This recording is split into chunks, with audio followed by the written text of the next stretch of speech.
Otogar Dernek Başkanı Hüsamettin Cebba. Bir senedir derneği yönetiyorum. Bu sene, tabii 2 sene önce pandemiden dolayı bu sektörümüz çok zarar gördü. Yürütemiyorduk. Bu pandemi bittikten sonra mazot başını aldı gitti. Ekonomi ta yükseklerde. Her tarafa devletimiz KDV'sini %6, %7 yaptı. Bu sektörümüz daha da bir el atılmadı. Uçak olsun, ray sistemi olsun, tren olsun, onlara biraz referans tanıdılar ama bizim bu sektörümüze herhangi bir referans, bir yardım yapılmadı. Esnafımız çok sıkıntıda, yolcu durumu da çok azaldı. Niye? Biletler pahalı. Biletler pahalı olunca bizim de yakıtlar, ondan sonra diğer şeyler pahalı olduğu için mecburi biz de yükseltiyoruz. Onun için bu sektörümüz zor durumda. Bir de rekabet diğer taraftan, diğer illerden gelip de burada bize rekabet şeyini yapıyorlar. Onun da önlemini de alamıyoruz. Açıkçası sektörümüz zor durumda. Ekonomi yüzünden bir araba 5 milyona çıkmış. 10-15 tane yolcuyla gidiyor İstanbul'a. İstanbul'dan da zaten bütün masraflar, giriş çıkışlar hep pahalı. Bir İstanbul'a gidiş geliş 20 milyar sadece yakıtı gidiyor. Ondan sonra mecburi biz de zam yapacağız. Zam da vatandaşın sırtındadır. Allah yardımcımız olsun. Onun için biz zor durumdayız. Biz devletimizden bunu bekliyoruz. Bizim bu sektörümüze bir el atsın. En azından bir yürütelim bu şeyi. İsteğimiz zaten odur. Vatandaşlar şikayeti bu. Biletler niye pahalı? Biletler mecburi yapacağız. Yapmasa biz zarar ederiz. Her şey zaten zincirleme. Ekonomi almış başını gidiyor. Onun için öğrenci kısmı çok zor durumda burada. Para yok öğrencide. Gidip geliyor, tatile gidemiyor.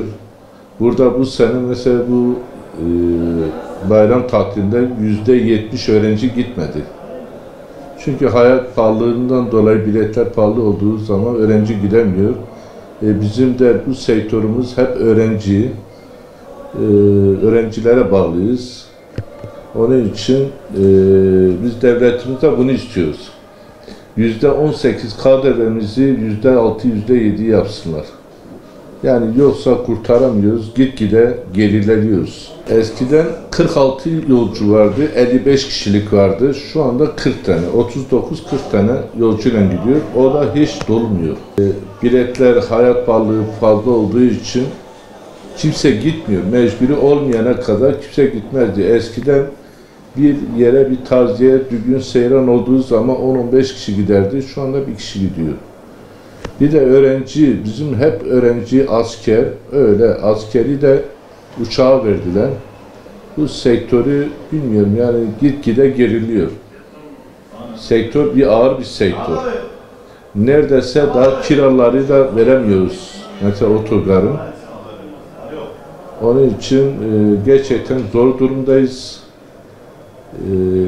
Bize bir el atması lazım yani. Daha yolcu yok.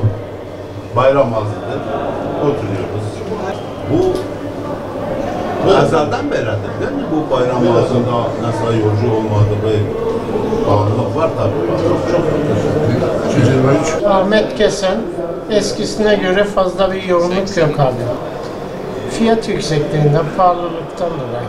Düşük bilet istiyorlar, ağırlıkta düşük bilet. Fiyat çok yüksek olduğu için kimse bilet almak istemiyor. Şimdi bizim otogarımız yanlış yerde olduğu için millet buraya gelmiyor. Otogar şehrin dışına olduğu için, gerçi genelde batıya doğru otogarlardan var. Bizimki getirmişler. Doğru ya. Olduğu için kimse gelmiyor. Yolda olan giden yolcular da genelde yolda biniyorlar ya da ben bir yoğunluk göremiyorum fazla. Bilmiyorum artık fiyat pahalılığından dolayı fiyat da pahalı biraz. Onun için yoğunluk bu şekil. Bu sene bütün bayramlara göre geçen sene daha yok. Eski bayramlara göre yoğunluk yok. Bilet fiyatları ülke genelinde her şey pahalandı yani. Sadece bilet fiyatları değil, uçak biletleri de öyle. Otobüs biletleri de öyle. Yani 500 lira şu anki insanların gücüne, her insanın gücü yetmiyor bilet almaya yani. Gücü yetenler de otobüse gitmeye çalışıyorlar. Yani insanlar İstanbul'dan veya yurt dışından mecbur gelip kendi ailelerini görmek zorundalar yani. Durum böyle olunca hiç kimseye bir şey diyemiyorsun yani başımızdaki her şey pahalı yani. Biz de ona bir şey diyemeyiz yani. Bingöl'den İstanbul'a gidiyorum. 500 liraya aldım bileti. 500 TL. Yani mecburuz, yapacak bir şey yok. Mecbur gideceğiz yani. İşimiz gücümüz orada. Gitmek zorundayız yani. O da kızım yanıma gidiyorum. Valla bilet fiyatları pahalı. Şey olmuyor.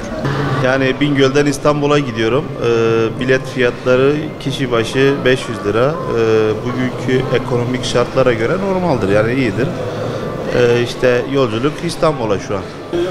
Terminalda eski yoğunluk yok yani. Onu şeye bağlı, ekonomik duruma bağlıyoruz.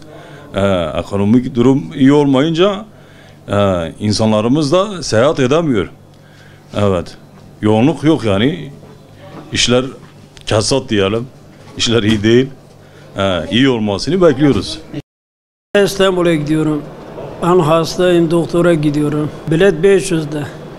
Nasıl halimiz ne olacak da ben de bilmiyorum. Bu yaşta ben gidip kazma kürekten çalışıyorum. Bu sonucumuz ne olacak? Allah herkese yardımcı olsa bize de yardımcı olsun. Çok iyi abi yolcu durumumuz. Dolu gidip dolu geliyoruz. Eskisi gibi değil yani. Eskide iyiydi, şu anda mazot pahalıydı olduğu için eskisi gibi değil. Zor kendi kurtarıyor yani. Benim bildiğim her şey düşmüş. Sadece yolcu değil yani. Her şeyde düşük var. Ben Turgutlu'ya gidiyorum, 500 milyon yolcu bileti. Nasıl gideceğiz baba ya? Nasıl geleceğiz? Nasıl olacak bilmiyorum.